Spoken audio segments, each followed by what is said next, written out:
Hi నేను సత్యం welcome to our channel. ఈరోజు మన ముఖ్య అతిథిగా ఒక యువ నాయకుని తీసుకొచ్చాం. ఎందుకంటే ఆయన రాజకీయాల్లో తనకంటూ ఒక స్థానం సంపాదించుకోవాలి, రాజకీయాల ద్వారా తన వంతు సాయంగా ప్రజలకు ఎంతో కొంత ఉపయోగపడాలనేటువంటి ఈ ఒక కృతనిశ్చయంతో రాజకీయాల్లోకి ఇప్పుడిప్పుడు అడుగులేస్తూ ఇటీవల కాలంలోనే ఏపీ నగరాల కార్పొరేషన్లో ఒక డైరెక్టర్గా స్థానం సంపాదించుకొని మధురవాడ ప్రాంతంలో తనకంటూ రాజకీయంగా గుర్తింపు తెచ్చుకున్నటువంటి నారాయణమూర్తి అంటే అలియాస్ బాలు అని చెప్పవచ్చు. ఎందుకంటే ఆయన బాలు అంటేనే అందరికీ తెలుసు. సో ఆయన ప్రస్తుతం మనతో ఉన్నారు. ఆయన రాజకీయ విశ్లేషణ ఏంటి, లేదనుకుంటే రాజకీయ విశేషాలు ఏంటి, అసలు ఆయన ఇటీవల కాలంలో పొందినటువంటి పదవి పట్ల ఆయన ఏ విధంగా ఫీల్ అవుతున్నారనే విషయాన్ని ఆయన అడిగి తెలుసుకుని ప్రస్తుతం మనతో బాలు ఉన్నారు.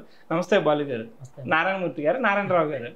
నారాయణరావు గారు బాగున్నారా? బాగున్నాను సార్. ముందుగా మీకు కంగ్రాచులేషన్ సార్. ఎందుకంటే ఒక చిన్న వయసులో చిన్నవానికే పదవి చాలా స్టేట్ లెవెల్ పదవి మీకు వచ్చింది కాబట్టి ముందుగా మేము మా ఛానల్ తరఫున మీకు అభినందనలు తెలియజేస్తున్నాం.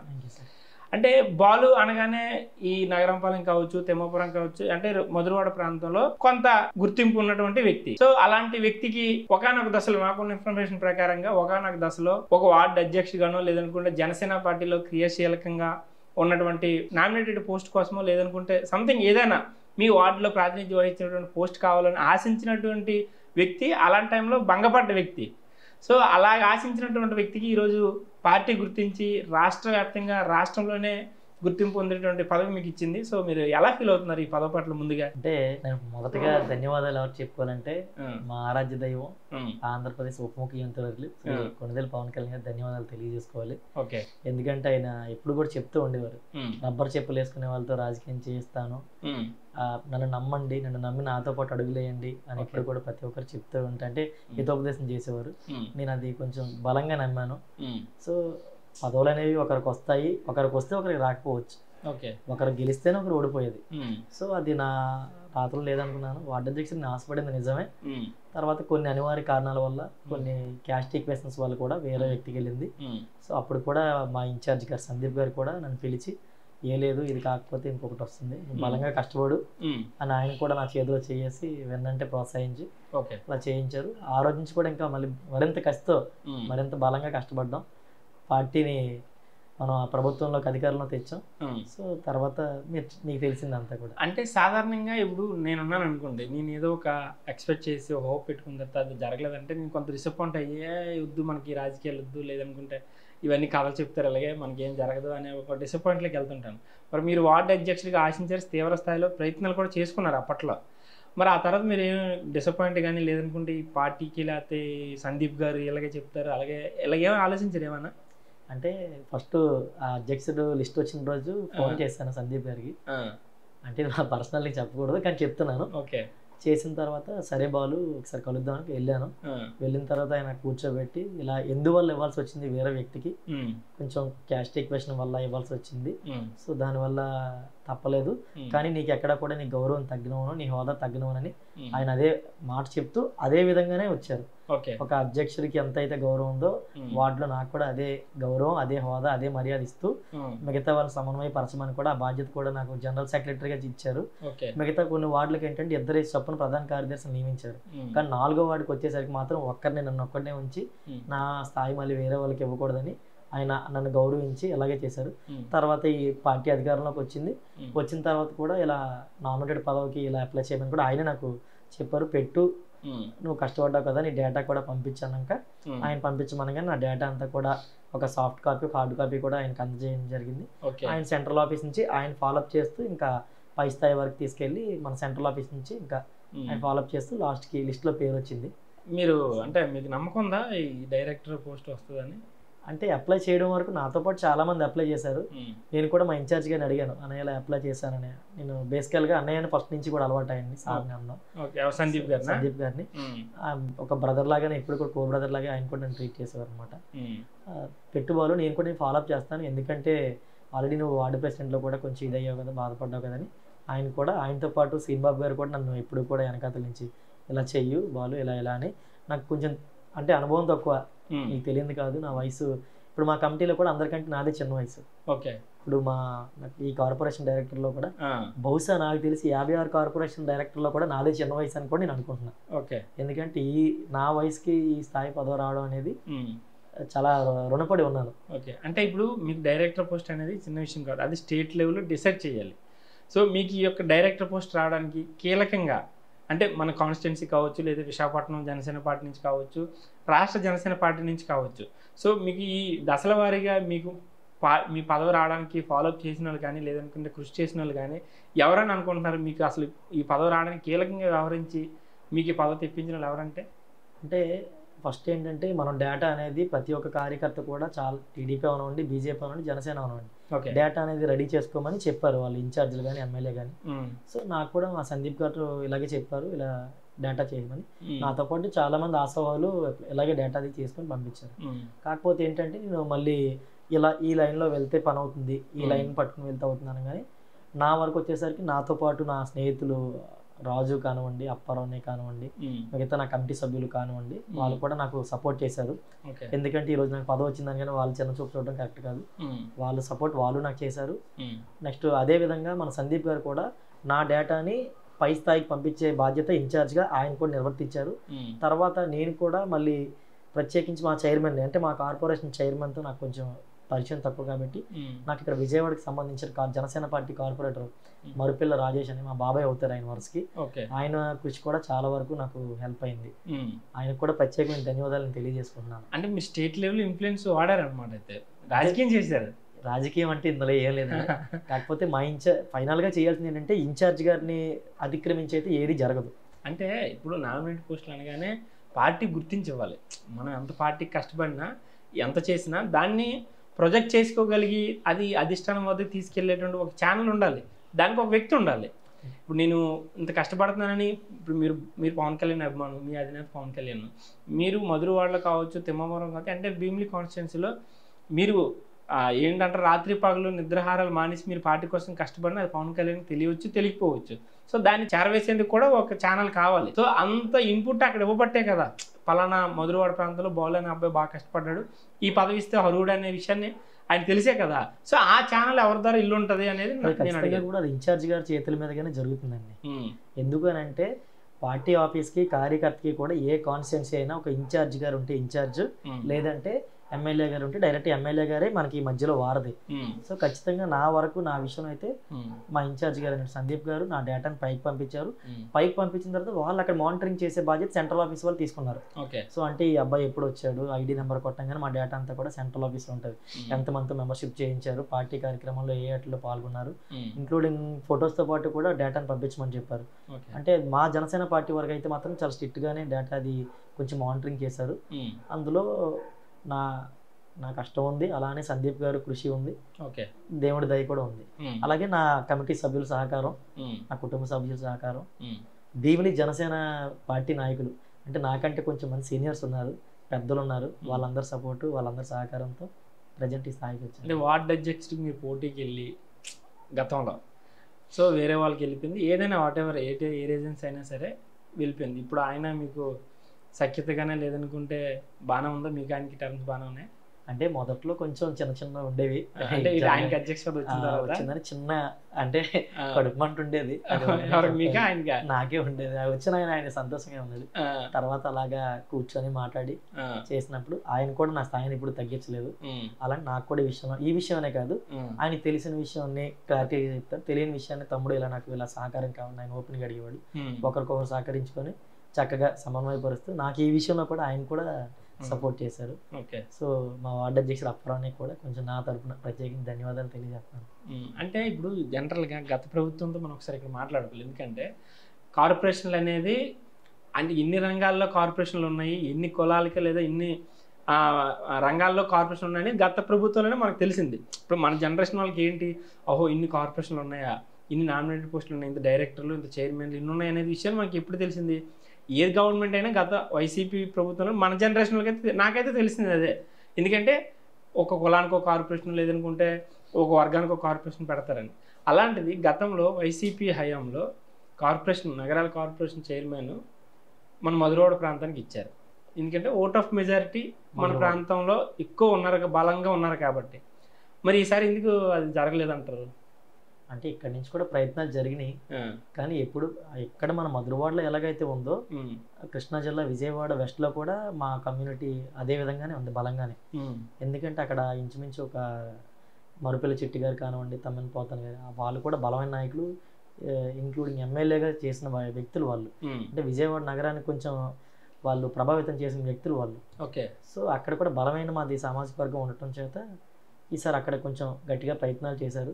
మీకు ఇందాకే చెప్పాను, ఒకరికి వస్తే ఒకరు భంగపడ్డ తప్పదు. ఓకే. సో ఈసారి అక్కడ ఇవ్వడం.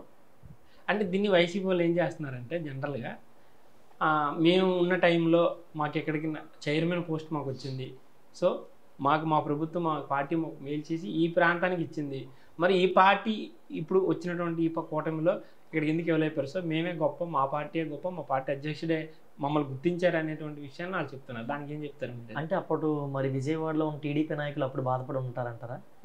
అంటే అప్పుడు మధురవాడకి ఇచ్చేసారు, ఇక్కడ మన నగరాలు ఎవరు లేరని అప్పుడు విజయవాడలో ఉన్న కూటమి నాయకులు అందరూ బాధపడాలేమో. అంటే విజయవాడ అంటే మనం విజయవాడ గురించి మాట్లాడు, మన ప్రాంతం గురించి మాట్లాడు, అంటే ఇప్పుడు వాళ్ళు అక్కడ బాధపడ్డారా ఆనందపడ్డారా అనే విషయం కాదు. అంటే ఇక్కడ పొలిటికల్ సినారీ ఎలాగ ఉంటుందంటే, ఇప్పుడు మేము వైసీపీలో ఉన్నప్పుడు మేము ఇక్కడ చైర్మన్ పదవి తెచ్చుకోగలిగాము, ఇప్పుడు కూటమి ప్రభుత్వంలో జనసేన టీడీపీ ప్రధానంగా ఉన్నటువంటి పార్టీలు అందులో ఇక్కడ బలమైన నాయకత్వం ఉందని చెప్పుకుంటున్నారు, మరి అలాంటప్పుడు ఇక్కడికి ఎందుకు తెచ్చుకోలేపారు అనేది ఒక క్వశ్చన్ చేస్తున్నారు. ఇప్పుడు మా చైర్మన్ గారు కూడా ఒక బలమైన వ్యక్తి, ఎందుకంటే విజయవాడ ఎంపీ గారితో పాటు ఆయన ట్రావెల్ చేసే వ్యక్తి, విజయవాడలో సమ్ ఆఫ్ ఓట్స్ మా కమ్యూనిటీకి సంబంధించిన ఓట్లు ప్రభావితం చేసే బలమైన వ్యక్తి ఆయన కూడా. ఓకే. సో ఆయన ప్రయత్నం ఏం చేస్తారు, ఈసారి అక్కడి నుంచి తెచ్చారు. అంటే ఎప్పుడు కూడా ఒకే ప్రాంతం నుంచే ఒక చైర్మన్ పదవి ఇవ్వాలని ఎక్కడా లేదు రాజ్యాంగంలో. ఓకే. సో అలా ఆశపడడంలో స్వార్థం అవుతుంది. బలమైన వ్యక్తి, కష్టపడిన వ్యక్తి ఎవరైనా ఆశపడితే సార్, ఇప్పుడు నేనే ఉన్నాను డైరెక్టర్ గా, నాతో పాటు చాలా మంది ఆశపడ్డారు, కానీ ఇలా పలానా బీచ్ రోడ్ వ్యక్తికి ఎందుకు ఇచ్చారు, చిన్న వయసు వ్యక్తికి ఎందుకు ఇచ్చారంటే అది ప్రతి ఒక్కరు ఆశపడేది ఎవరో ఒకరికే వస్తుంది. సో ఈసారి అవకాశం విజయవాడ వరకు వచ్చింది కాబట్టి ఇది నెక్స్ట్ సార్ మనం ఇక్కడ బలమైన నాయకత్వం లేదని అయితే నేను అనట్లేదు, కానీ ఒక ప్రాంతంకి వచ్చినప్పుడు ఒకే పదవి ఒకరికే వస్తుంది, ఇద్దరికి ఇవ్వలేరు కదా. సో ఈసారి అది విజయవాడకు వరించింది, మనం అదే అనుకోవాలి. దాన్ని కూడా రాజకీయం చేస్తే మరి అది వాళ్ళ విజ్ఞతగా వదిలేస్తాం.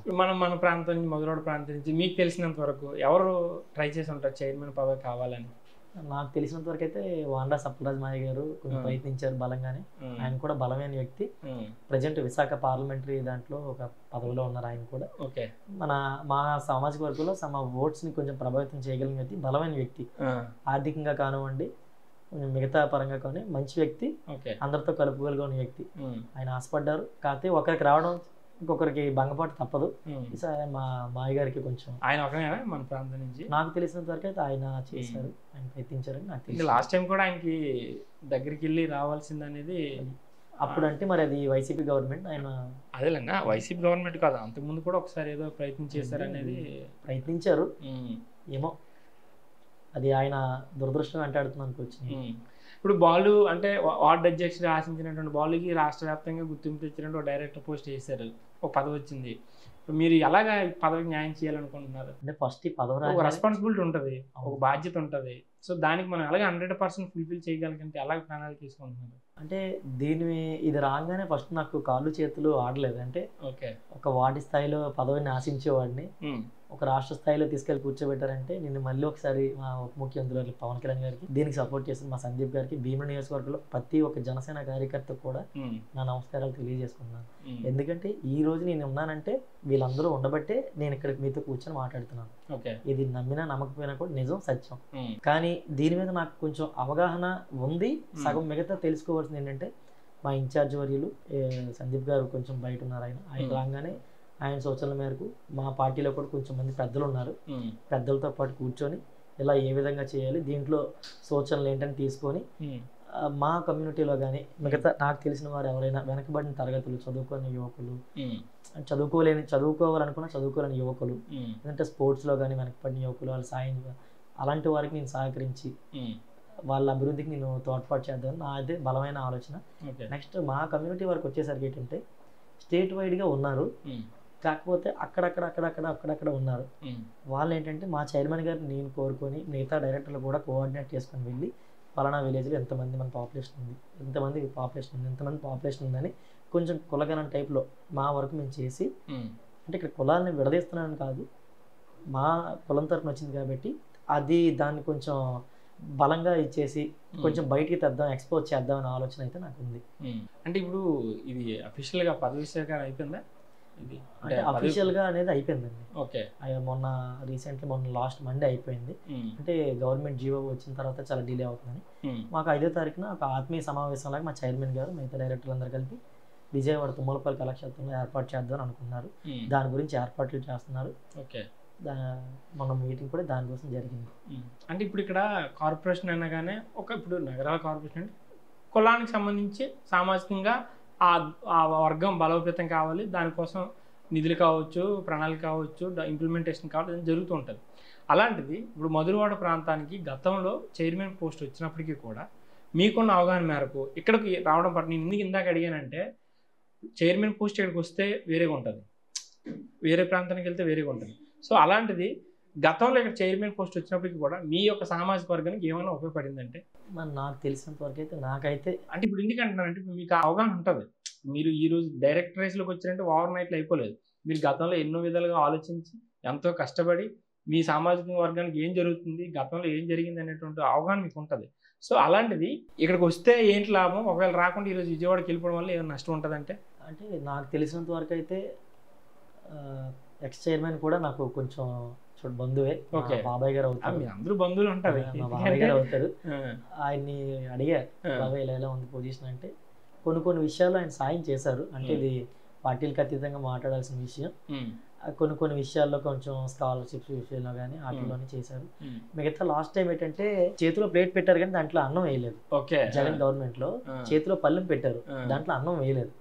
మా వాళ్ళు పదవులు ఇచ్చారు కానీ దానికి సంబంధించిన నిధులు అవి రిలీజ్ చేయలేదు. సో దానివల్ల పదవులు అనేవి ఒక బోర్డుకి మాత్రమే పరిమితం అయినాయి.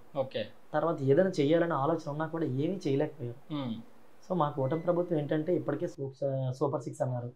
వచ్చిన ఏడాదిలోనే అవన్నీ క్లియర్ చేసి ఈ దసరాకు కూడా ఆటో సోదరులకి 15,000 రూపాయలు చొప్పున వేద్దాం. అసలు సూపర్ 6 లో లేని పథకం, కానీ ఈ ఫ్రీ బస్ వల్ల వాళ్ళు ఇబ్బంది పడుతున్నారు. వాళ్ళు కూడా ఆలోచించి వాళ్ళు ఇచ్చేస్తున్నారు. అంటే హామీ ఇవ్వలేనివి కూడా చాలా వరకు చేస్తున్నారు. సో నాకు తెలిసినంత వరకు బీసీలకు కూడా సపరేట్గా వీళ్ళే సబ్సిడీ లోన్స్ అవన్నీ కూడా ఫండ్స్ అవన్నీ కూడా రిలీజ్ చేస్తారని ఆస్తో ఉన్నాం. ఇస్తారని కూడా మాకు పెద్దలు కూడా చెప్పారు. ఇప్పుడు సరే, అది పార్టీ పరంగా మాట్లాడదాం. అంటే కమ్యూనిటీ పరంగా మనకు వచ్చేసరికి ఇక్కడ మనకి డైరెక్టర్ పదవి 4 ఎన్ని వచ్చాయి మనకి? ఇప్పుడు మన భీమా నియోజకవర్గం 5 వచ్చాయి. అందులో జనసేనకి 1, మిగతా 4 వ్యాప్తంగా 2 వచ్చినాయి. అందులో మనకి ఇక్కడ 1, మిగతా 4 టీడీపీ, బీజేపీ 1, టీడీపీ 3. సో ఏదైనా ఒక చైర్మన్ పోస్ట్ రాకపోయినప్పటికీ కూడా డైరెక్టర్ పోస్టులు ఎక్కువ వచ్చాయి అనుకుంటాను. నాకు గతంలో 1 వచ్చింది అనుకుంటా. అప్పుడు 3 ఉన్నాయి. డైరెక్టర్ పోస్ట్ 3 ఉన్నాయి, ఒక చైర్మన్ పోస్ట్ ఉండేది. ఇప్పుడు డైరెక్టర్ పోస్ట్ 5 వచ్చాయి. ఓకే. అంటే ఇప్పుడు ఈ డైరెక్టర్ పోస్ట్ 5 ఉండడం వల్ల ఇప్పుడు మీలాంటి యువకులకి ఇవ్వడం వల్ల గతం కంటే ఇప్పటికంటే ఏమైనా ఇంప్లిమెంట్ చేయగలిగి ఏమైనా డెవలప్ చేయగలం అంటారా? అంటే ఒక పాలక వర్గంలో ఒక సగం మంది మన కాన్స్టిట్యున్సీకి సంబంధించిన వాళ్ళు ఇంచుమించు ఉండేటప్పుడు మనకు ఉండే సమస్యలు, మన ప్రాంతంలో ఉండే సమస్యలు మనం బలంగా వినిపించగలం. ఓకే. అది ఎక్కడైనా కూడా మెజారిటీ ఆఫ్ పీపుల్ మన భీమిల నుంచి ఉండటం మన అదృష్టం, సంపరిణామం. సో మనం ఇక్కడ మన సమస్యలు ఏదైనా ఉండేటప్పుడు మెజారిటీ ఆఫ్ పీపుల్ మనం కొంచెం మన వాణి బలంగా వినిపించేటప్పుడు ఖచ్చితంగా కూడా మనం ఆ ప్రాబ్లమ్స్ సాల్వ్ చేసుకోగలమని నేను అనుకుంటున్నాను. అంటే ఇప్పుడు సాధారణంగా కొన్ని వార్డులో ఏం జరుగుతుందంటే వీళ్ళకి ఇచ్చారు, లేదంటే అదే అర్హత లేని క్యాండిడేట్లకి ఇచ్చారు అనేటువంటి రూమర్స్ కూడా వస్తున్నాయి.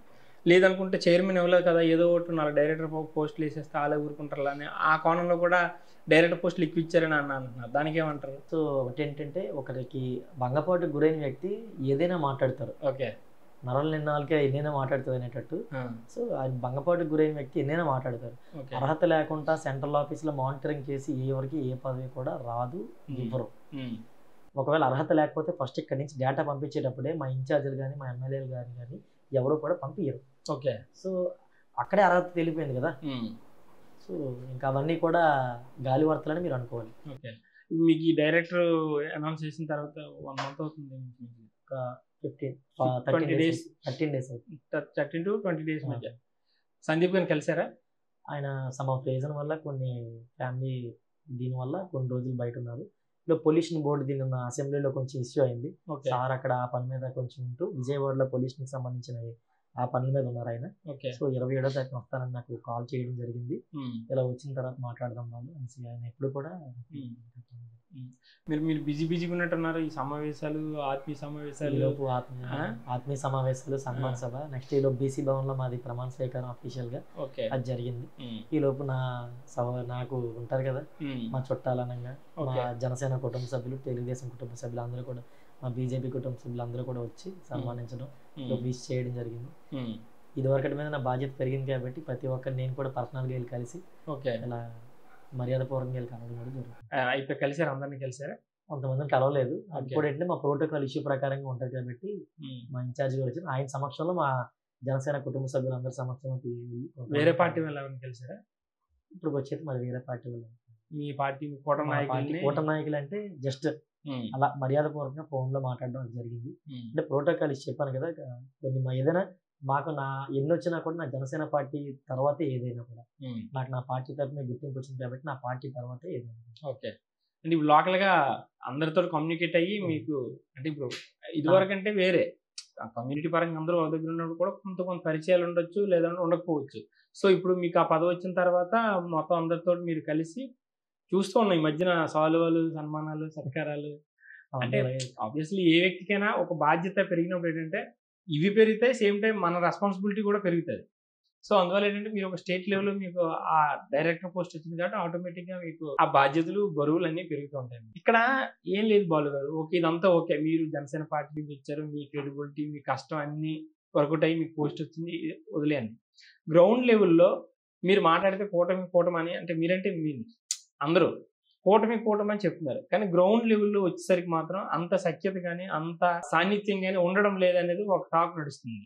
మీరు ఒక గ్రౌండ్ లెవెల్లో మీరు ఉన్నటువంటి నాయకుడు కాబట్టి ఈరోజు మీరు ఒక బాధ్యతయుతమైన పదవిలో ఉన్నారు కాబట్టి మీరు దానికి క్లియర్గా ఎక్స్ప్లెనేషన్ చెప్పాలి. మీరు అసలు అంటే ఏం జరుగుతుందంటే పవన్ కళ్యాణ్ గారు, చంద్రబాబు నాయుడు బాగానే ఉంటున్నారు అక్కడ, ఇక్కడ వచ్చేసరికి లోకల్గా ఏ విధంగా అనేక రీజన్స్, టెక్నికల్ రీజన్స్ అవ్వచ్చు, కమ్యూనిటీ పరంగా అవ్వచ్చు, లేదనుకుంటే ఫైనాన్షియల్ కావచ్చు, లేదా పొలిటికల్ కావచ్చు, అనేక విధాలుగా కూడా చిన్న చిన్న క్లాసెస్ వస్తున్నాయి అనేటువంటిది ఒకటి ఉంది. దానికి ఏమంటారు?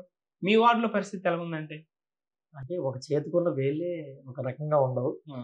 సో మా ఒక 2-3 పార్టీలు కలిసి ఉండేటప్పుడు చిన్న చిన్న క్లాసెస్ అనేవి ఖచ్చితంగా జరుగుతూ ఉంటాయి. అదేంటంటే కొంచెం మంది కొన్ని చోట్ల నాయకత్వ లోపం వల్ల అవ్వచ్చు, కొన్ని చోట్ల కార్యకర్తల మధ్య లోపం వల్ల అవ్వచ్చు, కొన్ని చోట్ల కుటుంబ కలహాలు కూడా ఇందులోకి ఇన్వాల్వ్ అయ్యే ఛాన్సెస్ ఉంటాయి. ఎందుకంటే ఒకే కుటుంబంలో కొంతమంది వైసీపీలో ఉండొచ్చు, కొంతమంది టీడీపీలో ఉండొచ్చు, కొంతమంది జనసేనలో ఉండొచ్చు. సో అలాంటివన్నీ కూడా కాల్కులేట్ చేసుకుంటే చిన్న చిన్న క్లాసెస్ అనేవి కామన్ గా ఉంటాయి. ఇక్కడ మా వార్డుకి వచ్చేసరికి ఏంటంటే భీముడి నియోజకవర్గంలో కొంచెం బీజేపీ కూడా ఉన్నవాడు మా 4వ వార్డు. సో ఇక్కడ తెలుగుదేశం నుంచి ఒక వ్యక్తి లాస్ట్ టైం మనకి వార్డు కార్పొరేటర్ గా కంటెస్ట్ చేశారు. ఆర్థికంగా బలమైన వ్యక్తి కానీ చాలా ఎవరికి ఏ సమస్య వచ్చినా కూడా ఆయన ఫస్ట్ నుంచి కూడా ఇలాగా సపోర్ట్ చేస్తూ ఉండేవారు. ఆసన సింగరావు గారు. ఇక్కడ బీజేపీ నుంచి వచ్చేసరికి లాస్ట్ టైం కార్పొరేటర్ గా మన దోన్ నాగరాజు గారు కంటెస్ట్ చేశారు. ఆయన ప్రజెంట్ ఇప్పుడు జిల్లా యువమోర్చా ప్రెసిడెంట్ గా ఉన్నారు. జనసేన నుంచి మా అప్పారావు గారు ఉన్నారు. ఆయనతో పాటు బాడీగా మేము ఉన్నాం. సో మా వాళ్ళకి వచ్చేసరికి ఏంటంటే ఇప్పుడు ward president, TDP ward president మాకు స్టార్టింగ్ ఇలా కొంచెం ఇబ్బందిగా అనిపించేది. తర్వాత ఒక చోట కూర్చున్నాం, కూర్చొని ఇలాగా మరి మాకు ఈ సమస్య వస్తుంది, కూర్చొని ఇలా మాకు ఎవరిని కూడా పెద్దగా కలుపుకొని వెళ్ళట్లేదు, కొంచెం మీరు చూడండి అంటే మీకు ఏంటి సమస్య ఏమొచ్చింది? అసలు సమస్య ఏంటి అంటే టీడీపీ తెలుగుదేశం పార్టీ వాళ్ళు గత 30 సంవత్సరాలు బట్టి వాళ్ళు కొంచెం సీనియర్స్, పార్టీ పెద్దది, వయసు రీత్యా కూడా వాళ్ళు పెద్దోళ్ళు, కొంచెం రాజకీయ అనుభవం ఉన్నవాళ్ళు. మాది ఏంటంటే కొంచెం వయసు తక్కువ, మా పార్టీలో పార్టీ వయసు కూడా తక్కువ. వాళ్ళు ఏంటంటే కొంచెం చిన్నచూపులా చూసారు మాకు అనిపించింది. వాళ్ళు ఎప్పుడు మమ్మల్ని తక్కువ చేయలేదు, మాకు అనిపించి కూర్చొని మాట్లాడుకున్నాం, సమన్వయపరుచుకున్నాం. ఆ రోజు నుంచి కూడా ఎటువంటి ప్రోగ్రామ్ ఉన్నా ఏదైనా కూడా వాళ్ళు మాకు ఫోన్ చేస్తారు. కూటమి తరపు నుంచి ఎమ్మెల్యే గారు ఆఫీస్ నుంచి ఫస్ట్ వాళ్ళకి వెళ్తుంది కాబట్టి వాళ్ళు కూడా మాకు ఇంటిమేట్ చేస్తారు. మా వార్డు ప్రెసిడెంట్ వరకు ఏదైనా వస్తే వాళ్ళకి ఇంటిమేట్ చేస్తాం. ఒకరినొకరు గౌరవించుకుంటూ మా వార్డు వరకు అయితే ఎటువంటి సమస్య లేదు. ఉండేది కూర్చొని సమన్వయపరుచుకున్నాం సామరస్యంగా. ఇప్పుడైతే మాకు ఆ సమస్య అయితే లేదు. ఏదైనా సమస్య ఉంటే మాకు మా ఇన్ఛార్జ్ వరకు మేము వెళ్తాం, మా పర్సనల్ గా. వాళ్ళకి ఏదైనా సమస్య ఉంటే వాళ్ళ ఎమ్మెల్యే గారి దగ్గరికి వాళ్ళు, ఒకవేళ ఎమ్మెల్యే గారితో మాకు ఏదైనా పని ఉంటే డైరెక్ట్ గా టీడీపీ వార్డు ప్రెసిడెంట్ గారిని తీసుకెళ్తాం. మేము చాలా సార్లు వెళ్ళాం.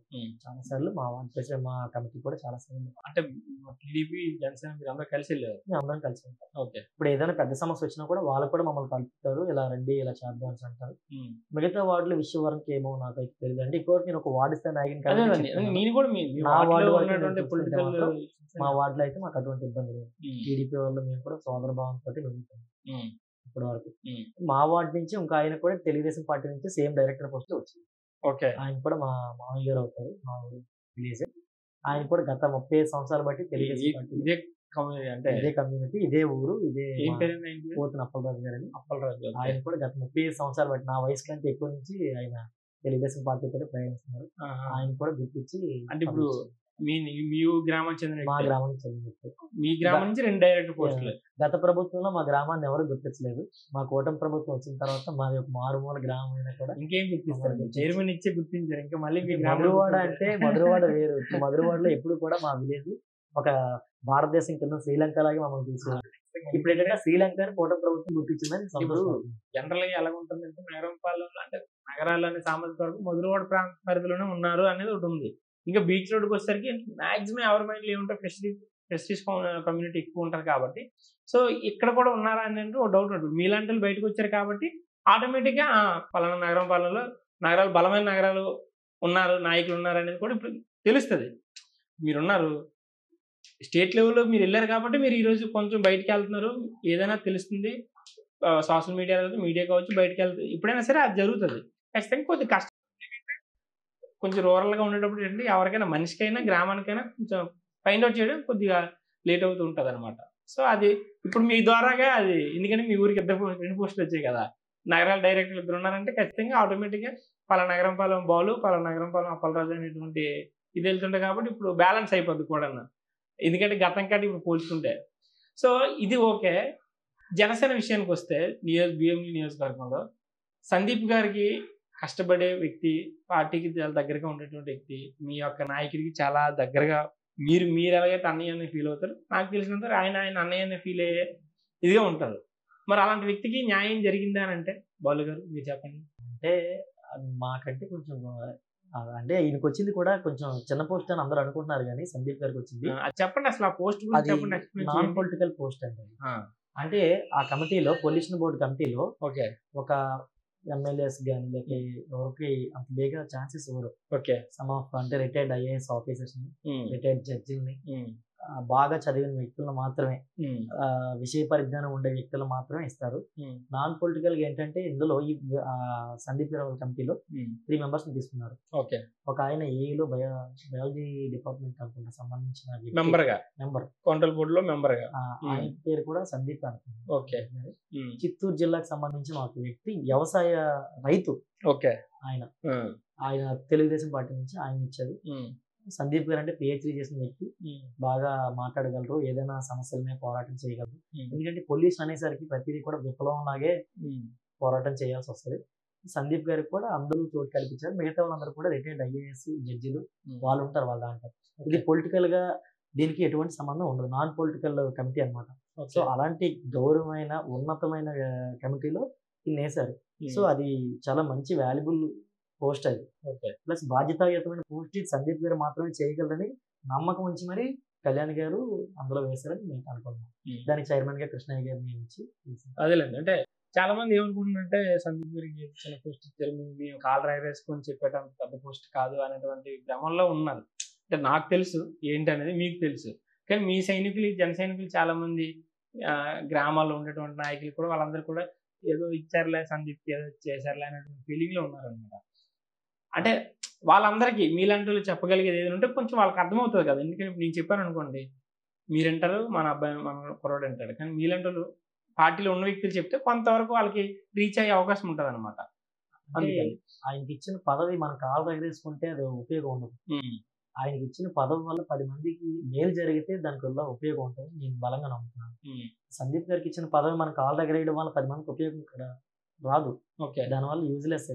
సో ఆయనకి ఏంటంటే ఒక పొల్యూషన్ కంట్రోల్ బోర్డు ఇచ్చడం వల్ల నిన్న విజయవాడ కొండపల్లిలో ఒక విలేజ్ అంతా కూడా ఇలా పొల్యూషన్ అయితే వెళ్ళి ఆయన దగ్గరుండి మొత్తం చేయించారు. సో దానివల్ల విలేజ్ అంతా కూడా బాగుపడింది. ఓకే. ఇప్పుడు మనం కాళ్ళ దగ్గర వేయడం వల్ల విలేజ్ లో సమస్య క్లియర్ అనేది అవ్వదు. ఈ నా కంట్రోల్ బోర్డు లో ఉండబట్టే ఆ సమస్య క్లియర్ అయింది. ఓకే. సో 10 మందికి ఉపయోగపడేది ఇచ్చారని నేనైతే బలంగా నమ్ముతున్నాను. అంటే ఇప్పుడు భీమిలి నియోజకవర్గం వచ్చేసరికి జనసేన పార్టీ బలంగా ఉందనుకుంటున్నాను. బలంగానే ఉంది కదా. ఎలా చెప్తున్నారు? 2019లోనే సుమారు 25,000 చిల్లర ఓట్లు జనసేనకి పడినాయి. అప్పటికి సందీప్ గారు కూడా నాలాగా ఒక యువకుడు, కొత్తగా రాజకీయాల్లోకి వచ్చిన వ్యక్తి. అప్పటికి అప్పుడప్పుడే సీట్ ఇలా రాగానే ₹1 డబ్బులు పంచి పెట్టకుండా కూడా 25,000 ఓట్లు సంపాదించడం అంటే ఆ టైంలోనే గ్రేట్ అని చెప్పుకోవాలి. అంత గాల్లో కూడా వైసీపీ గాల్లో కూడా 25,000 చిల్లర ఓట్లు వచ్చినాయి. తర్వాత మెంబర్షిప్ పరంగా చూసుకుంటే ఫస్ట్ మేము 4,000 చేసాం ఉత్తరాంధ్ర టాప్, తర్వాత అలా 5,000కి, తర్వాత 8,000, లాస్ట్ టైం దగ్గర సుమారు 15,000 దాకా వచ్చింది. ఎక్కడ కూడా మేము తగ్గట్లేదు, పెంచుకుంటూ పోతున్నాం. ఒక మెంబర్షిప్ చేసుకున్న యువకుడు అతన్ని ఇంచుమించు 4 ఓట్లు వేయించగలిగే యువకుడు అని మీకు కాల్కులేషన్ ఉంటుంది. సుమారు 15,000 అంటే 60,000 ఓటింగ్ అక్కడే కనబడుతుంది. చాలా వరకు మెంబర్షిప్ చేయలేని ఓట్లు చాలా మంది వదిలేస్తున్నారు కూడా. సో ఎలా లేదన్నా కూడా మొన్న వచ్చిన కూటమి ప్రభుత్వంలో 92,000 మెజార్టీలో జనసేన ప్రమేయం లేకుండా అంత మెజార్టీ వచ్చింది అనేది ఎవరు నమ్మరు. ఎందుకంటే భీమిలిలో జనసేన చాలా బలంగా ఉంది. చాలా పోరాటాలు చేసాం, చాలా అంటే చాలా పోరాటాలు. రుషికొండ ఇష్యూ మీద అయితే కానివ్వండి, ఎర్రమట్టి దెబ్బల ఇష్యూ మీద అయితే కానివ్వండి, ప్రతి దాని మీద కూడా, పాండ్రంకి వంతెన మీద కానివ్వండి, మన తాడితూరు బ్రిడ్జి దాని విషయంలో కానివ్వండి, ప్రతి దాని మీద, చుక్కకొండ మీద కానివ్వండి, జనసేన చాలా బలంగా పోరాడింది భీమిలిలో. ఎక్కడ కూడా వెనకడుగేలేదు. చాలా మంది జనసేన నాయకుల మీద కూడా చాలా మంది కేసులు వేసుకున్నారు.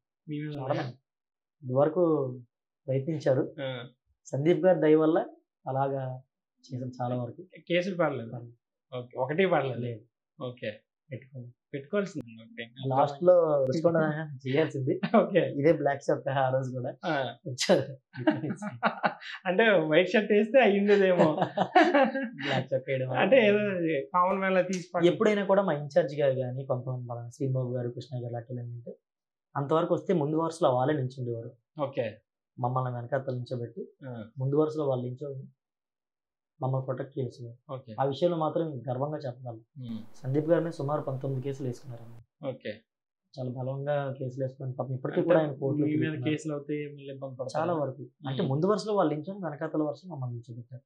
వాళ్ళ తర్వాత బలంగా పార్టీలోకి వచ్చిన శ్రీధర్ అనే కానివ్వండి, దివాకర్ అనే కానివ్వండి, మన చంద్రబాబు గారు కానివ్వండి, వీళ్ళ వెనకాతల వరుస మేము మొదటి నుంచి ఉన్నాం కాదను, కానీ వాళ్ళ రాజకీయ అనుభవాన్ని మాతో ఉపయోగించి అలా పార్టీని లేదు సీట్ వస్తుందని అయితే బలంగా అనుకున్నాం.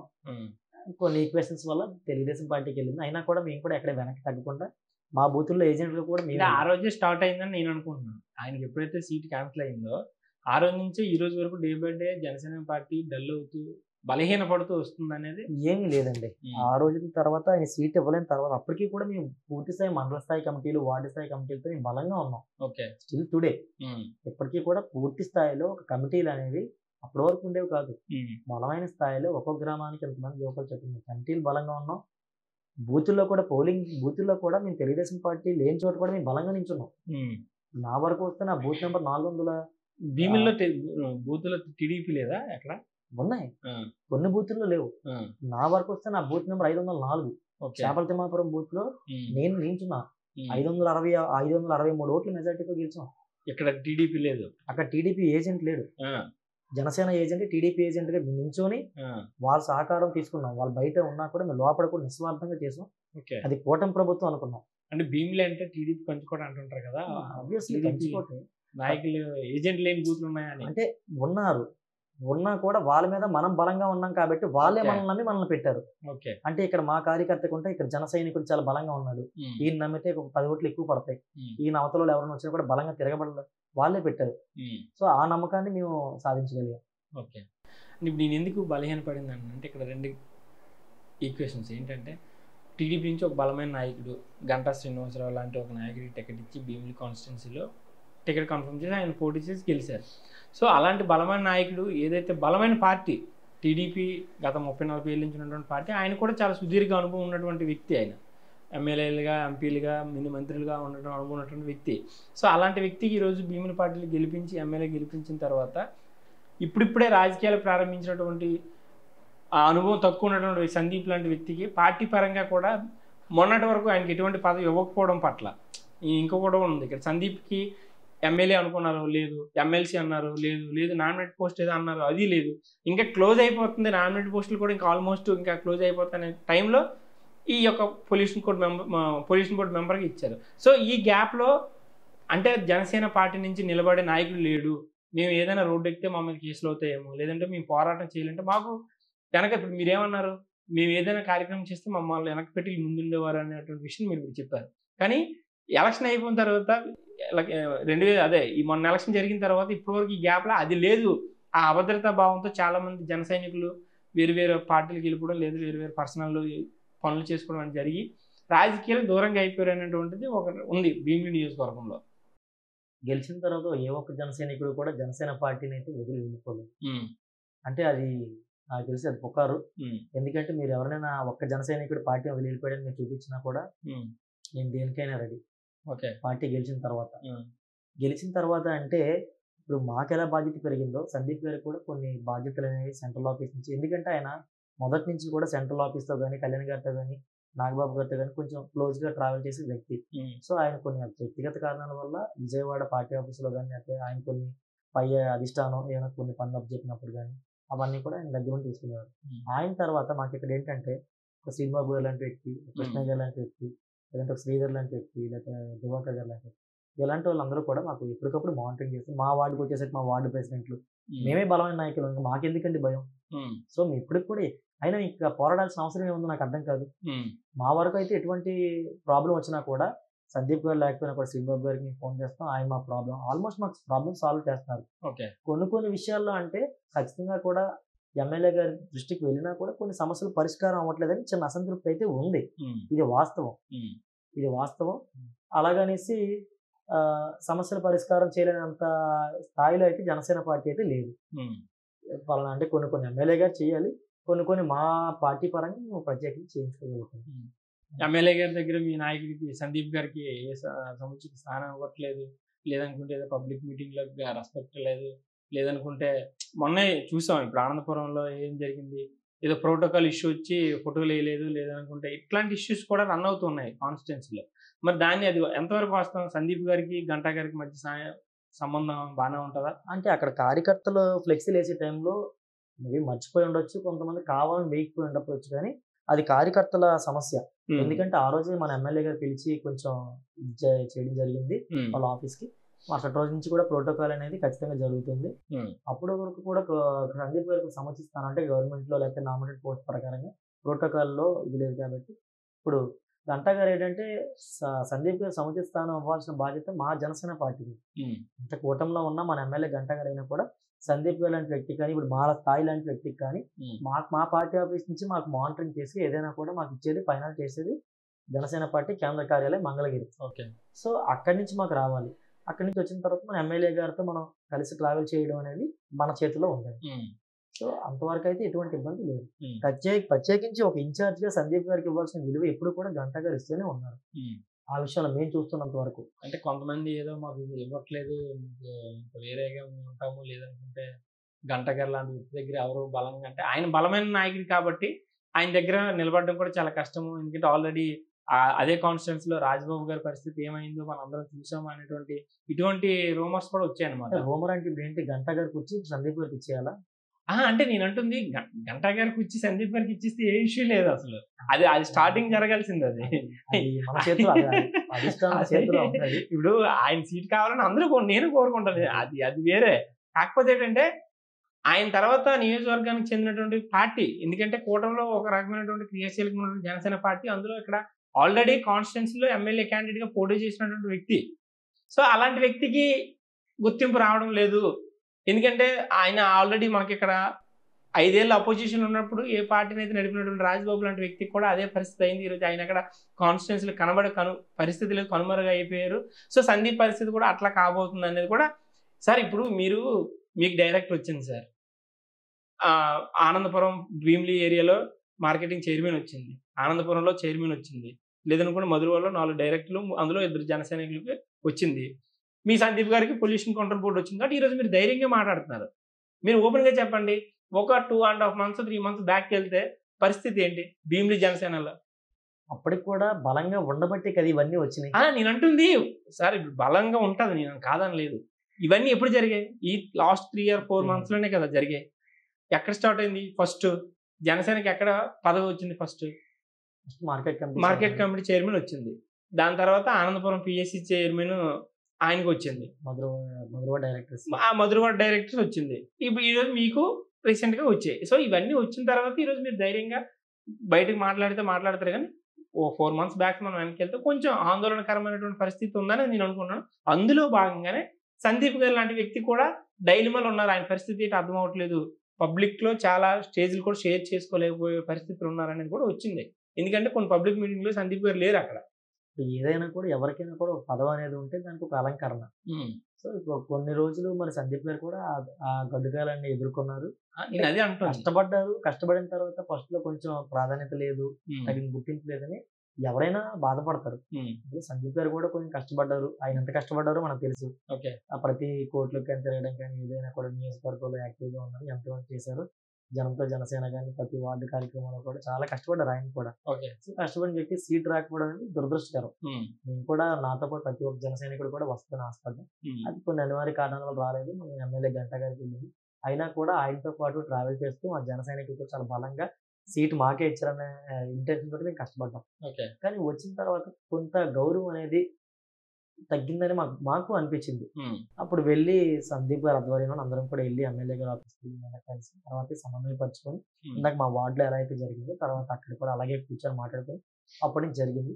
కొంతమంది కెట్టిన వాళ్ళు ఉంటారు కదా ప్రతి ఒక్క దానికి, వాళ్ళు చేస్తున్న స్ప్రెడ్స్ ప్రజెంట్ మా వరకు అయితే కూటమిలో చిన్న చిన్న ఇష్యూస్ అనేవి ఇందాక చెప్పని జరుగుతూ ఉంటాయి. ఎందుకంటే ఒక తల్లికి పుట్టిన బిడ్డలు ఒకలాగా ఉండరు. సో కూటమి ప్రభుత్వం చిన్న చిన్నవి ఉంటాయి. కానీ పై స్థాయి వరకు వస్తే మాత్రం ఖచ్చితంగా కూర్చోబెట్టి పెద్దలు మాట్లాడుతున్నారు ప్రతి విషయాన్ని కూడా. ఆ విషయాలు అయితే మాకు ఎటువంటి ఇబ్బంది లేదు. అంటే ఈ రోజు మనం మాట్లాడుకుంటే యాజ్ ఆఫ్ నౌ జనసేన భీమిలిలో కంఫర్ట్ గా ఉంది అంటారు. కంఫర్ట్ గానే ఉంది అని అంటే అనుకున్న పనులు కొన్ని జరగట్లేదని ఇది వాస్తవం.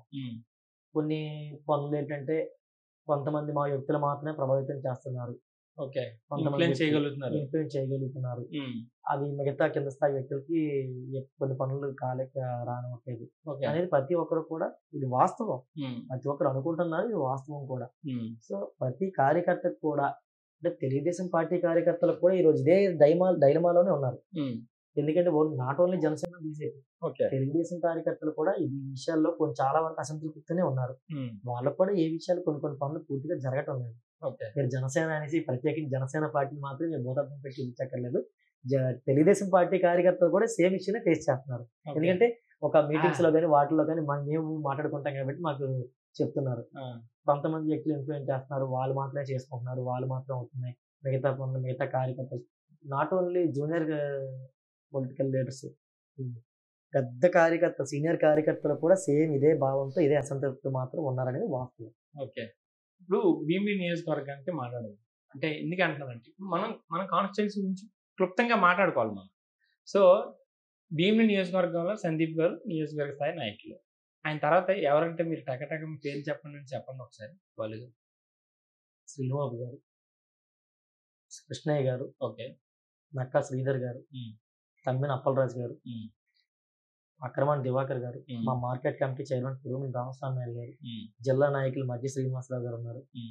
మన కాన్స్టిట్యున్సీ అనంతపురం మండలం. బిటిడి శ్రీకాంత్ రెడ్డి జిల్లా జాయింట్ సెక్రటరీ ఉన్నారు. ఈఎన్ఎస్ చంద్రరావు గారు జిల్లా వైస్ ప్రెసిడెంట్ అయిన రూరల్ కి ఆయన ఉన్నారు. వార్డు ప్రెసిడెంట్లుగా ఉన్న వాళ్ళు మీకు అందరికీ తెలిసిన 9 వార్డు ప్రెసిడెంట్లు వాళ్ళు ఉన్నారు. చక్కగా మిగతా సీనియర్ కార్యకర్తలు ఇప్పుడు ఇలాంటి వాళ్ళందరూ కూడా ఉన్నారు. కాకపోతే టీడీపీ కార్యకర్తలు ఏంటంటే ఎప్పటి నుంచో ఉన్నారు కాబట్టి వాళ్ళు పాతుకుపోయినారు కాబట్టి వాళ్ళ పేర్లు కొంచెం ఎక్స్పోజ్ అయినాయి. కానీ వాళ్ళకు కూడా మేము ఎక్కడ తక్కువ కాకుండా ఎక్కడైనా కూడా మేము సపోర్ట్ చేస్తూ సహకరించుకుంటూనే మా పార్టీని బలోపేతం చేసుకుంటూనే వెళ్తున్నాం. ఉత్తరాంధ్ర మొత్తం మీద నాకు తెలిసి భీమిలి నియోజకవర్గం ఉన్నంత బలంగా జనసేన ఏ నియోజకవర్గం కూడా లేదని మేము బల్లబుద్ధి మరి చెప్పగలం. ఈ విషయంలో అయితే మాత్రం బలంగా ఎక్కడ స్టేట్ వైడ్ గా ఎక్కడ మీటింగ్ అయినా కూడా భీమిలి పేరు ఖచ్చితంగా ఇక్కడ వినపడి తీరాల్సిందే. మన భీమిలి కార్యకర్తలు అయితేనే కానివ్వండి, లీడర్లు అయితే కానివ్వండి, ఇన్ఛార్జ్ గారు అయితే కానివ్వండి, ఖచ్చితంగా భీమిలి పేరు ఎక్కడైనా కూడా వినపడుతుంది. ఇప్పడం లాంటి సభలో కూడా భీమిలి పేరు అక్కడ మారుమోగింది. అది భీమిలి జనసేనకు ఉన్న పవర్. 15 పేర్లు దగ్గర చెప్పారు కదా మన కాన్స్టిట్యూన్సీ సంబంధించి. ఇందులో వర్గాలు ఎన్ని ఉన్నాయంటే వర్గాలు అనేవి ఏంటంటే ప్రతి ఒక్క పార్టీలో కూడా ఉన్నాయి. ప్రతి ఒక్క పార్టీలో కూడా ఉంటాయి. కాకపోతే ఇక్కడ ఏంటంటే ఇన్ఛార్జ్ గారు ఉన్నంత వరకు కూడా ఆయన బాధ్యత తీసుకుంటారు. ఆయనతో పాటు అందరం కలిపి ట్రావెల్ చేస్తాం. ఆయన ఒకవేళ బయటికి వెళ్ళేటప్పుడు మాత్రం ఖచ్చితంగా లీవ్ తీసుకొని చేసేది మా శ్రీబాబు గారు అయితే కానివ్వండి, కృష్ణయ్య గారు కానివ్వండి, వీళ్ళు చేసుకొని చేస్తారు. ఎవరి వర్గాలు అనేది లేదండి. ఇప్పుడు ఎందుకంటే కార్యవర్గాలు ఎక్కడికక్కడ మా కమిటీలు వేసేయడం వల్ల కార్యవర్గాలు వేరండి. అదే ఇప్పుడు మా కమిటీ రాజకీయ వర్గాలు వేరు. రాజకీయ వర్గాల పరంగా చూస్తుంటే మా కమిటీలు ఎవరికి వాళ్ళు వేసేయడం వల్ల వాళ్ళ పరిధిలో మాత్రమే వాళ్ళు రాజకీయం చేసుకున్నారు తప్పించి నియోజకవర్గం మొత్తం చేసేద్దామని ఆలోచన అయితే ఎవరికీ లేదు. ఎందుకంటే ఇప్పుడు శ్రీధర్ గారు ఉన్నారు, ఆయన భీమిలి మండల పరిధిలో వేశారు. ఆయన భీమిలి మండల పరిధిలోని ఎటువంటి సమస్య ఉన్నా కూడా ఆయన వాలిపోతున్నారు. ఆనందపురం తమిళనాడు గారు ఆయన సమస్య ఆయన మండలం ఆయన తీసుకుంటారు. మన మార్కెట్ కమిటీ చైర్మన్ బాబు పద్మనాభ మండలం ప్రెసిడెంట్. పద్మనాభ మండలం మొత్తం ఫస్ట్ లో బాగా వీక్ గా ఉంది, కమిటీ వేసిన తర్వాత చాలా స్ట్రాంగ్ అయింది. పద్మనాభ మండలం ఇప్పుడు పదవి ఇచ్చిన తర్వాత ఇంకా హుషారుగా పద్మనాభ మండలం చాలా జోరుగా ఉంది. ఇక్కడ మా వరకు వస్తే మా వార్డు పరంగా ఎవరి బాధ్యత వాళ్ళకి చెప్పేశారు. ఇప్పుడు నేనే ఉన్నానండి, నేను 4వ వార్డు దాటి నా వార్డు పరిధి దాటి నేను బయటకు వెళ్ళను. నియోజకవర్గంలో అందరూ కలిపి ఏదైనా మీటింగ్ అంటే ఖచ్చితంగా వెళ్తాను. కానీ రాజకీయ పరంగా వస్తే నా వార్డులో మాత్రమే నేను రాజకీయం తీసుకుంటాను. సోషల్ మీడియా పరంగా అంటే నేను కొంచెం ఫస్ట్ నుంచి ఉన్నట్టు కాబట్టి నియోజకవర్గం బలంగా పోరాడతాను. రాజకీయ పరంగా వస్తే మా వార్డులో రాజకీయం మాత్రం నేను చేసుకుంటాను. పక్క వార్డులోకి వెళ్ళి మీ రాజకీయాలు అయితే దయచేసి చెయ్యాలి. అంటే ఇప్పుడు మీ వర్గాలను ఎందుకనంటే ఇప్పుడు మీరు చెప్పిన దాంట్లో శ్రీధర్ అని ఒక పేరు వచ్చింది. అంటే నేను ఇక్కడ శ్రీధర్ అనే వ్యక్తిని బ్లేమ్ చేయట్లేదు, ఆయన నేను కారణం చేయట్లేదు, ఉదాహరణగా చెప్తున్నాను. అలాంటి వ్యక్తులు కాన్స్టిట్యున్సీలో తమకంటూ ఒక వర్గం ఏర్పడాలి అనేటువంటి కోణంలో మీలాంటి వ్యక్తులు ఏదైతే యాక్టివ్గా ఉన్నారో, జనసేన డెడికేటెడ్గా పనిచేస్తున్నారో, అలాంటి మీలాంటి బాలు లాంటి కొంతమంది వ్యక్తిని పట్టుకొని వాళ్ళకి అన్ని విధాలుగా హెల్ప్ చేస్తూ లేదంటే వాళ్ళతో టచ్లో ఉంటూ ఒక వర్గం తయారు చేశారు అనేది గతంలో ఉన్నటువంటి ఒక విమర్శ. యాక్చువల్గా శ్రీధర్ అనే స్టార్టింగ్ 2022లో 23లో వచ్చారు ఆయన పార్టీకి. వచ్చినప్పటి నుంచి కూడా ఆయన తోచిన విధంగా ఆయన సహాయం అంటే పార్టీ ఫండ్ కానీ ఏదైనా కూడా సపోర్ట్ చేస్తూనే ఉన్నారు. ఉన్న వాస్తవం ఏంటంటే ఫస్ట్ నుంచి ఉన్న కార్యకర్తలందరితో కూడా ఆయన అటాచ్మెంట్ నా వరకు వస్తే నాతో పాటు కూడా ఆయన అటాచ్మెంట్ బాగానే ఉంటుంది. ఏదైనా కార్యక్రమం ఇప్పుడు మన జేఎస్పీఎల్ గవర్నమెంట్ ఆ టైంలో కూడా మా సీనియర్స్ అంటే సంతోష్ నాయుడు 6వ వార్డు ప్రెసిడెంట్ శ్రీకాంత్ రెడ్డి, మా 8వ వార్డు రవితేజ వీళ్ళంతా సహకారాలు కూడా తీసుకొని బాగానే చేశారు. చేసినప్పుడు కూడా మాకేంటంటే వాళ్ళ ఉద్దేశం అంటే నా 6వ వార్డు ప్రెసిడెంట్ సంతోష్ నాయుడు, శ్రీకాంత్ రెడ్డి అన్నారు. శ్రీకాంత్ రెడ్డి 5వ వార్డు జిల్లా. కానీ మా వరకు 5వ వార్డు అధ్యక్షులు దేవరశివ, ఈయన జిల్లా జాయింట్ సెక్రటరీ. అంటే మళ్ళీ మిస్టేక్ అవుతుంది. మళ్ళీ ఇంటర్వ్యూ చూసారనుకోండి 6వ వార్డు ప్రెసిడెంట్ శ్రీకాంత్ రెడ్డి, 6వ వార్డు సంతోష్ నాయుడు, 5వ ward Devarasiva, joint secretary Srikanth Reddy, జిల్లా జాయింట్ సెక్రటరీ. ఇప్పుడు శ్రీధర్ అనే కానీ దివాకర్ అనే వాళ్ళ ఇంటెన్షన్స్ ఏంటంటే ఎప్పుడు కూడా అంటే నా వరకు నేను చెప్తున్నా, నాతో ట్రావెల్ చేసి నేను వాళ్ళతో మాట్లాడు పార్టీ ఎదగాలి, పార్టీ ఎదిగితే ఆటోమేటిక్ గా మన గుర్తింపు వస్తుంది. సో తద్వారా పార్టీని అంటున్నట్టు మనం ఎదగొచ్చు. ఆ ఇంటెన్షన్ తోటి ఎప్పుడు కూడా వాళ్ళు ఇదే చేస్తారు. నిన్న కాక మొన్న మన విశాఖపట్నం జిల్లాలో కూడా మొట్టమొదటి ఓజీ టికెట్ 1,50,000 ఆయన తీసుకున్నారు. కళ్యాణ్ గారి బర్త్డే రోజే శ్రీధర్ గారి బర్త్డే కూడా. ఆయన కూడా ఆయన తోచిన సేవా కార్యక్రమాలు ఇప్పుడు కూడా ఆయన ముందే ఉంటారు. ఇప్పుడు ఆయన నాట్ ఓన్లీ శ్రీధర్ గారు, దివాకర్ గారు కానివ్వండి, ఇలాంటి వ్యక్తులు ఇప్పుడు శ్రీబాబు గారు ఇప్పుడు కూడా ఆయన సోషల్ సర్వీస్ లో ముందే ఉంటారు. ఇలాంటి వ్యక్తులు ఏంటంటే పార్టీని లేపితే పార్టీ ఆటోమేటిక్ గా మనం లేపుతుందనే సిద్ధాంతాన్ని నమ్మే వ్యక్తులు. సో వాళ్ళు ప్రత్యేకించి ఒక వర్గాన్ని చేసేసుకొని నేను వెళ్ళిపోదాం అనే ఇంటెన్షన్ అయితే నా వరకు ఎప్పుడు అనిపించలేదు. నాతో వాళ్ళు ఎప్పుడు ఆ విధంగా బిహేవ్ కూడా చేయలేదు.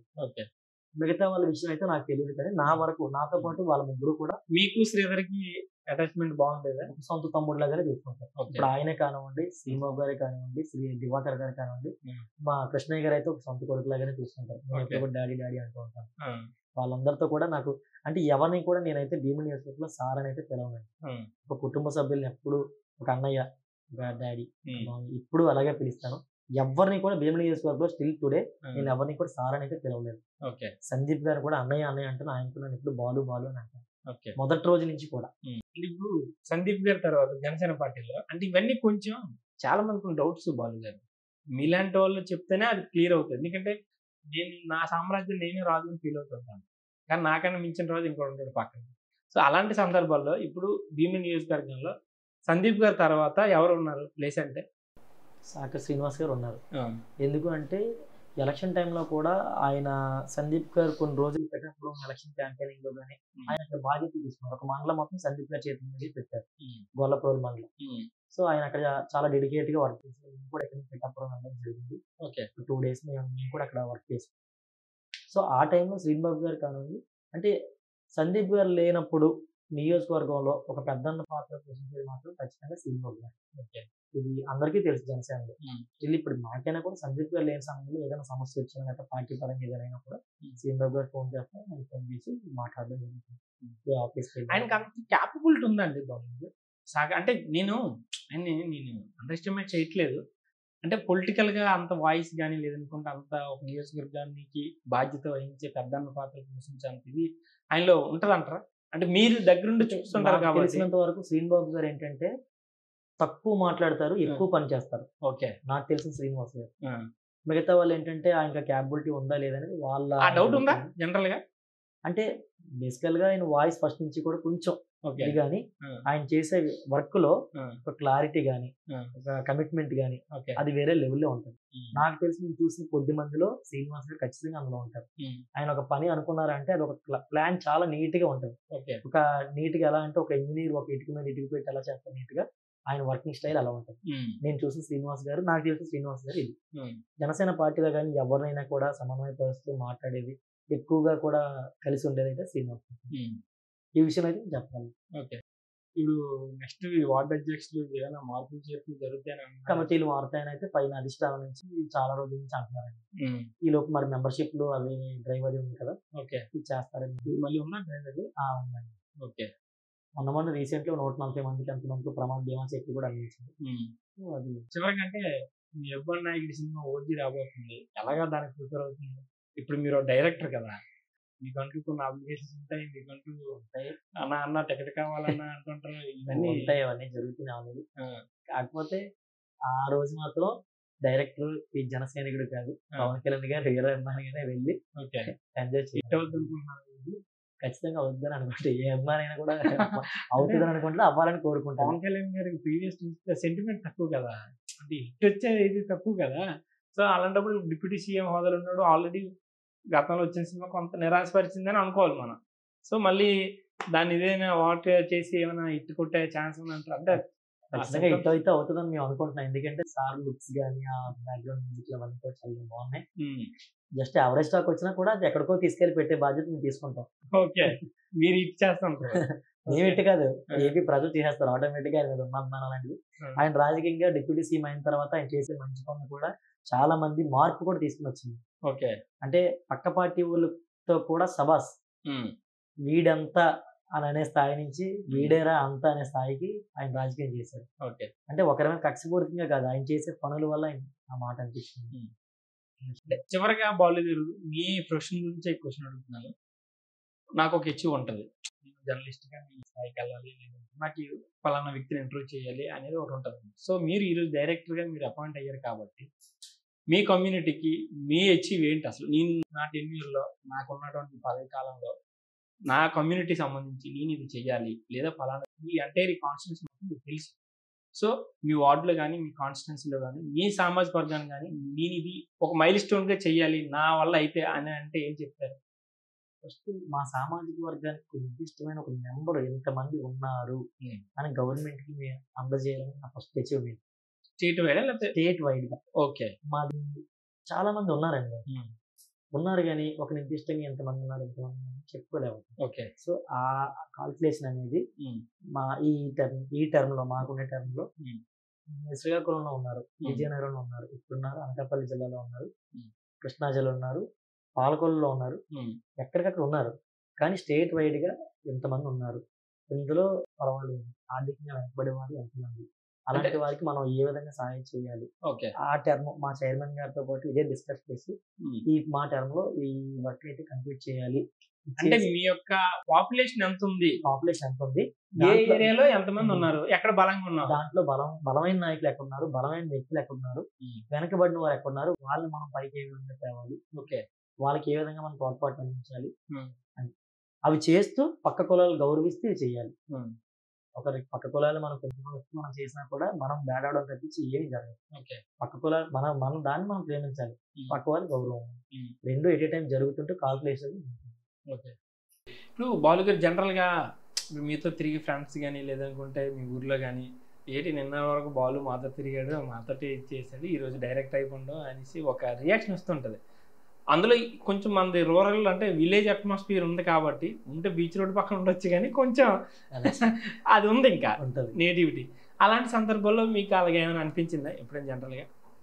అంటే మా ఫ్రెండ్స్ కూడా కొంచెం మంది నమ్మలేదంటే ఈ ఏజ్లో ఇది రావడం అప్పుడే చాలా మంది అంటే బాల్ ఎక్కడ హై లెవెల్ ఇన్ఫ్లుయెన్స్ వాడాడు చాలా మంది అన్నారు. అంటే చాలా మంది అన్నారు ఈ పదవిని అప్లై చేసినప్పుడు కూడా కొంతమంది వేరే వాళ్ళకి వస్తుంది, వాళ్ళు బలంగా ప్రయత్నిస్తున్నారు కదా ఇంకా వెనక్కి తగ్గిపోని కూడా ఒక ఇద్దరు ముగ్గురు నాతో అన్నారు. ఓకే, వాళ్ళ పేర్లు ఇక్కడ ప్రస్తావించకూడదు అన్నారు కానీ సరే ప్రతి ఒక్కరు ప్రయత్నిస్తారు, ప్రతి ఒక్కరు ఆశపడడం తప్పు లేదు. ఆ వేలో నేను కూడా అనుకున్నాను, కష్టపడ్డాను, దానికి తగ్గట్టే ప్రయత్నం. నాకు సపోర్ట్ కూడా మా ఇన్ఛార్జ్ కానీ లేకపోతే మా కార్యకర్తలు అందరూ కూడా నాకు సపోర్ట్ చేశారు. వచ్చింది. ఒకరు కొంతమందికి మనం అంటే పడలేని వాళ్ళు కూడా ఉంటారు, ప్రతి ఒక్కరు కూడా మా ఊరు వరకు ఉంటారు, చెప్పలేము అది.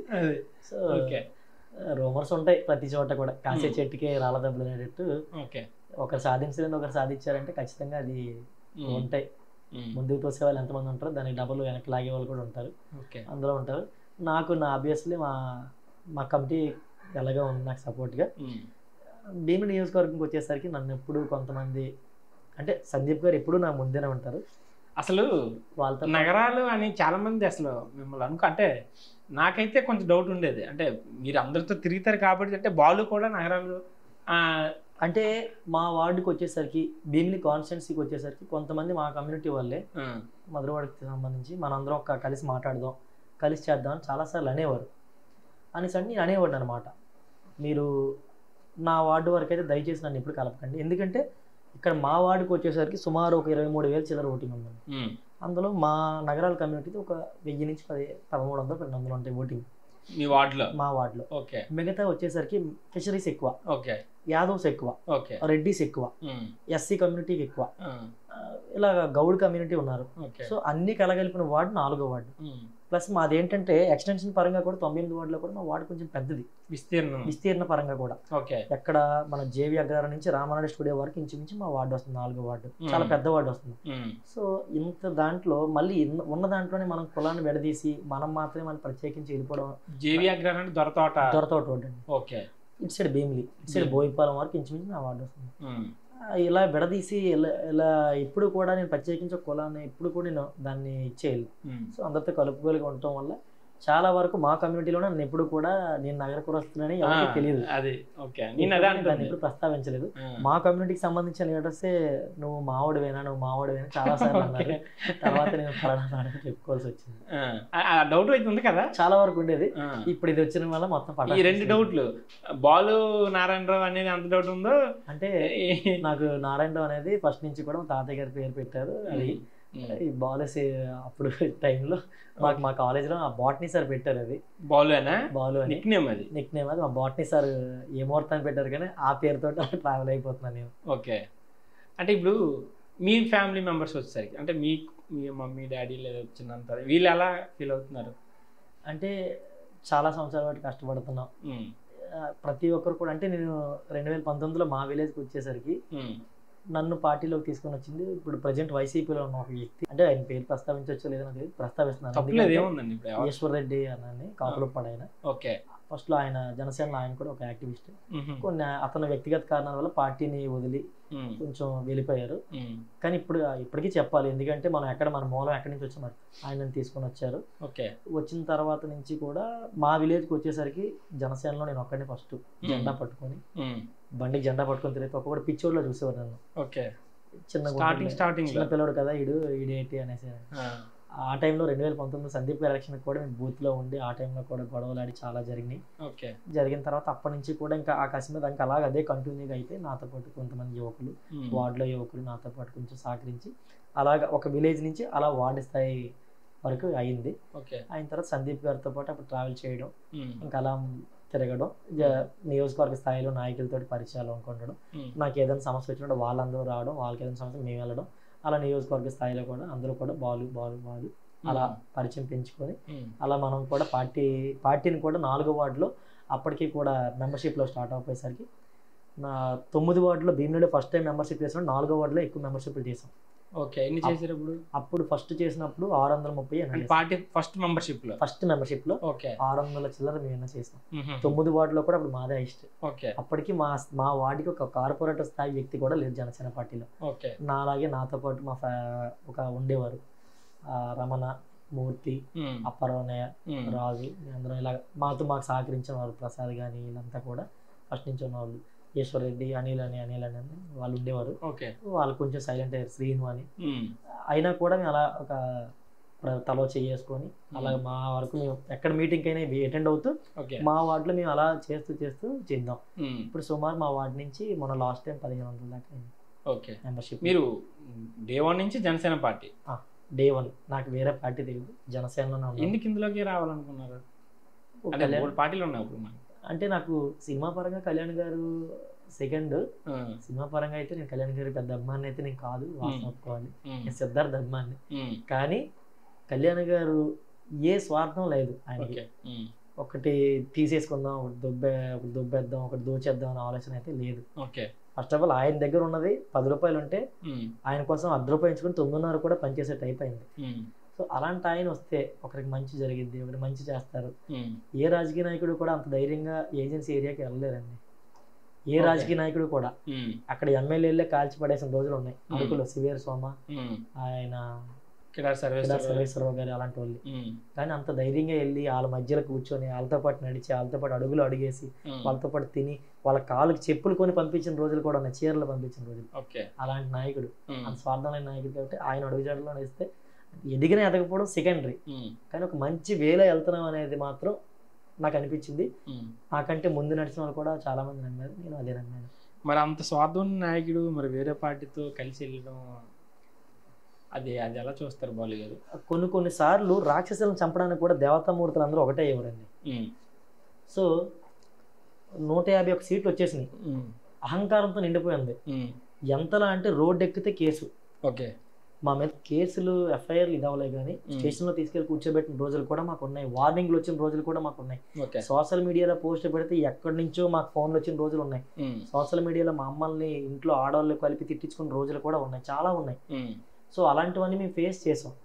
మాకు అనిపించింది కూటమి ప్రభుత్వం ఇలాగా ఇదవుతుంది, కొలాబరేట్ అవుతుంది, కలుస్తున్నారు అనేటప్పుడు చిన్న అనిపించింది ఇదేంటి అని. కానీ తర్వాత మాలో మేము ఆలోచించుకున్న తర్వాత ఇప్పుడు మేము వెళ్ళినా కూడా జనసేనకి కళ్యాణ్ గారు గెలుస్తారు, మహా అయితే మాకు 10-15 సీట్లు వస్తాయి గెలిస్తే. టీడీపీ కూడా అదే విధంగా ఉంది, ఎందుకంటే చంద్రబాబు నాయుడు గారిని అరెస్ట్ చేశారు, వాళ్ళ పార్టీ కూడా దిక్కుతోచిన స్థితిలో ఉంది. బీజేపీ అంటారా, మీకు ఏపీలో ఇది వరకు ఎప్పుడు కూడా సింగిల్గా పోటీ చేసిన గెలవలేని స్థానాలు ఉన్నాయి. సో ఇండివిజువల్గా పోటీ చేసినా కూడా ఏదో మళ్ళీ తలకింద తపస్సు చేసినా కూడా ఏదో ఎలకత్ మఫిలియా చేసి మళ్ళీ జగన్ గారు వచ్చేస్తారనేసి ఆ ఆలోచనలో ఉన్నారు. కానీ ఆ టైంలో 3 కలిసి చేసినట్టే, రాక్షస సంహారం చేసినట్టే 3 పార్టీలు కలిసి దీనికి పెద్దన్న పాత్ర వహించింది 100% పవన్ కళ్యాణ్ గారి. ఇది స్వయంగా సీఎం నారా చంద్రబాబు నాయుడు గారు ఒప్పుకున్న నిజం. బీజేపీని సమన్వయపరుస్తూ, టీడీపీని సమన్వయపరుస్తూ, వాళ్ళిద్దరి మీద పెద్ద టాస్క్ ఏంటంటే మా జన సైనికులు సమన్వయపరుస్తూ ఒక తాటి మీద తెచ్చి 3 ఇంజన్ సర్కార్ చేశారు. 151 నుంచి మధ్యలో 5 తీస్తానన్నందుకు 5 తీసేసి 11 స్థానాలు మాత్రమే ఉంచారు. పూర్తి స్థాయి ప్రభుత్వాన్ని ఏర్పాటు చేసి. మరి ఇలాగే వెళ్తే మన పవన్ కళ్యాణ్ ఎప్పుడు సీఎం అవుతారు? ఖచ్చితంగా. ఇప్పుడు అవరని మీరు ఎలా చెప్పగలరు? అవుతారని నేను చెప్పడానికి రీజన్, అవరని మీరు ఎలా చెప్పగలరు? అంటే మరి 15 ఏళ్ళు ఈ కూటమి సఖ్యత కొనసాగుతుంది అంటున్నారు కదా. అవుతుందండి, కూటమి సఖ్యత అయ్యేసరికి పవన్ కళ్యాణ్ గారు రేసు కూడా పెద్ద ఏం అయిపోలేదు కదా. ఆయన కూడా రాజకీయంగా చాలా ఇప్పుడు బలపడ్డారు, ఇప్పుడు చాలా వరకు బలపడ్డారు. మా పార్టీకి లాస్ట్ టైం 1 సీట్ వచ్చింది, 1 సీట్ వచ్చిన ఉన్నాడు కూడా ఊడిపోయినట్టు వెళ్ళిపోయాడు ఆయన. కానీ ఆ టైంలో కూడా మేము ఏ పార్టీ సీట్ లేకపోయినా కూడా మేము బలంగా పోరాడగలిగాం, చేసాం, రోడ్లు ఎక్కాం, మొత్తం అన్ని చేసాం. ప్రజలు గుర్తించారు. కళ్యాణ్ గారు కూడా ఆత్మహత్యలు చేసుకున్న రైతులు సొంత డబ్బులు ఇవ్వడం, మాకు 5 లక్షల రూపాయలు బీమాలు చేయించడం, మంచివి చేశారు. ఎక్కడ ఏది ప్రాబ్లం వచ్చినా కూడా మొదట చూసేది జనసేన వైపే చూసేవారు ప్రజలు కూడా. అదే మేము చేసాం. దానికి మమ్మల్ని నమ్మి కూడా కూటమిని గెలిపించారని మేము అనుకుంటాం. ఇప్పుడు ఇండివిజువల్గా వెళ్ళా కూడా కళ్యాణ్ గారు కూడా మేము ప్లాన్ చేస్తారు. ఆయన రాజకీయం తెలియదు అనే వాళ్ళకి నిజంగా రాజకీయం తెలియదు. ఒక సీట్ కూడా లేని దగ్గర నుంచి 21 100% స్ట్రైక్ రేట్తో ఇండియాలో గెలిచిన మొదటి పార్టీ జనసేన పార్టీ. అలా చేశారు కళ్యాణ్ గారు. అలా చేసిన వ్యక్తి సీఎం అవుతారని గ్యారంటీగా మేము చెప్పగలం. మాకు కాన్ఫిడెన్స్ ఉంది, మాకు నమ్మకం ఉంది. ఇప్పుడు నిన్నటి వరకు కూడా నేను చెప్పులు వేసుకుని ఒక వార్డు స్థాయిలో జనరల్ సెక్రటరీ తిరిగేవాడిని, ఈరోజు స్టేట్ స్థాయి ఒక డైరెక్టర్ అయ్యాను. సో నేనే నాలాంటి వ్యక్తి స్టేట్ స్థాయి డైరెక్టర్ అయినప్పుడు ఒక ఎమ్మెల్యేగా ఒక డిప్యూటీ సీఎంగా ఉన్న వ్యక్తి సీఎంగా అవ్వడానికి ఇంకేం జగన్మోహన్ రెడ్డి మళ్ళీ కానేమో నెక్స్ట్ మేము వస్తాం అంటారు. ఆయన ముందు అసెంబ్లీకి రమ్మనండి. 11 స్థానాలు. పవన్ కళ్యాణ్ ఇంకోటి మీకు చెప్పాలి, మీకు అడగాలి అది కూడాను. ప్రెస్ మీట్ పెట్టినప్పుడల్లా కూడా పవన్ కళ్యాణ్ చాలా సింపుల్ తీసి పెట్టేస్తున్నాడు ఆయన. అంటే ఇప్పుడు ఎవరైనా మీడియా మిత్రులు క్వశ్చన్లు అడిగినప్పుడు మొన్న కూడా రీసెంట్గా పెట్టినప్పుడు ఆయన ఎవరు చేసేది ఆయన ఎవరు చెప్పేది అని ఒక ఆన్సర్ కూడా చేశారు. మరి అంత సింపుల్గా తీసే పవన్ కళ్యాణ్ మరి అలా మళ్ళీ సీఎం అవుతారు అంటారా? ఎవరన్నారంటే జగన్మోహన్ రెడ్డి ప్రెస్ మీట్ పెట్టి పవన్ కళ్యాణ్ ఒక క్వశ్చన్ ఇలా అన్నారండి, మిమ్మల్ని రానివ్వము మళ్ళీ వచ్చేది మేము అని అంటే ఆయన ఎవరు చెప్పడానికి ఆయన ఎవరు చేసేదని అనేసి నన్ను అన్నారు. లాస్ట్ సారి ఇలాగే తలపొగరు నెత్తికెక్కి మాట వస్తే మూడు పిల్లల ప్రస్తావన, లేదంటే ప్రత్యేకించి పిల్లలను తిట్టడం, వ్యక్తిగత జీవితాల్లో దూరి వ్యక్తిగతంగా తిట్టడం, ఈ కొంతమంది పేటిఎం బ్యాచ్ గారి శాలరీలు పెట్టుకుని వాళ్ళతో తిట్టించడం, ఇలాంటివన్నీ చేసి జగన్ 151 నుంచి 11 పడిపోయాడు.